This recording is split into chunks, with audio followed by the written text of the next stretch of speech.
Hi, welcome to lesson 12 of Excel. My name is Sophie and I'm going to be a trainer, coach and mentor for this session. So, in the previous lesson, what we learned was on functions, particularly on max and min. Now, as we know, when it comes to function, we must always remember that is fx. Now, we are left with two more functions in which we need to know by heart, which is called if and round function. Now, so the if function is a little bit tricky, so follow me closely about this, yeah? Now, so what is the if function? Now, the if function, in other words, is known as a logical test. Now, so it's trying to prove or trying to test the logic behind the numbers. So, a typical question would be this. Okay, as you see at N15.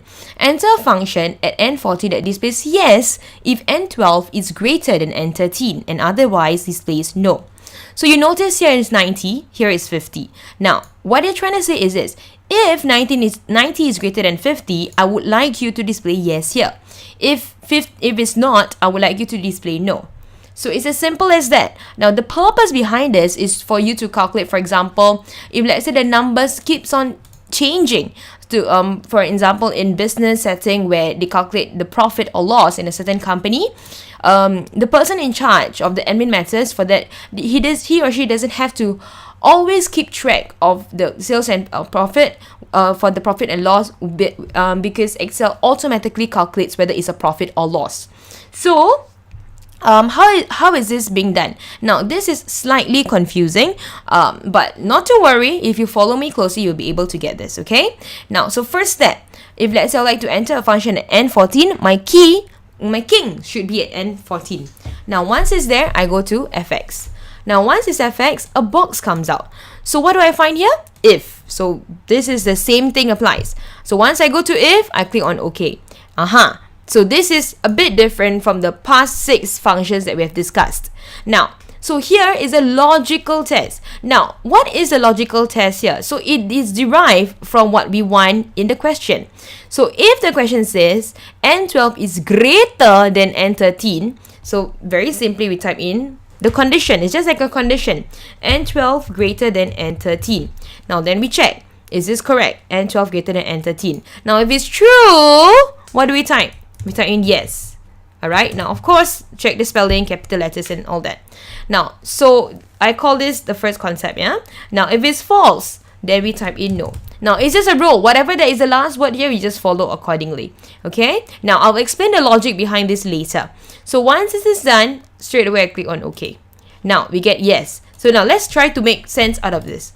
So, the question asks you, function at 914 that it says yes if N12 is greater than N13. So, clearly, 90 is greater than 50, we display yes. So, this is part of the logical test of it. Okay? Now, let's try another one. Okay? At N20, they said, enter a function at N90 that displays yes if N17 is greater than N18. Now, and otherwise displays no. So, first step, what do? I put my cursor at N19. Very good. Now, where do I go next? fx, right? Yes, fx. So, where do I go? If. Yes, if, then click OK. Now, what is a logical test? So, where do I plug it from? From here, right? So, is that the condition? So, N17 greater than N18. Now, once this is done, if it's true, what do I type? So, get it from the first part, which is yes. Well done. Now, check the spelling. Now, if it's false, where do I get? From the last part? No. So, once that's done, click OK. So, you notice here is yes. Okay? Now, so this is for the if function. Very useful when you are dealing with numbers that keeps on changing and you need to derive a conclusion from it. Okay? Now, next one. The next function that we need to learn is round. Okay, this is the last function that we need to know by heart. Now, what is a round function? Now, a round function is where they will round off P12 to the nearest whole number. So, whole number, this is not a whole number. This is decimal place. This is decimal place. So, they will either round up or round down for you. So, we just need to know the word round for this. So, for instance, the question asks you this. Enter a function at P13 that rounds the number P12 to the nearest whole number or the nearest 0 decimal place. So, first things first, what do? Put my cursor at P13.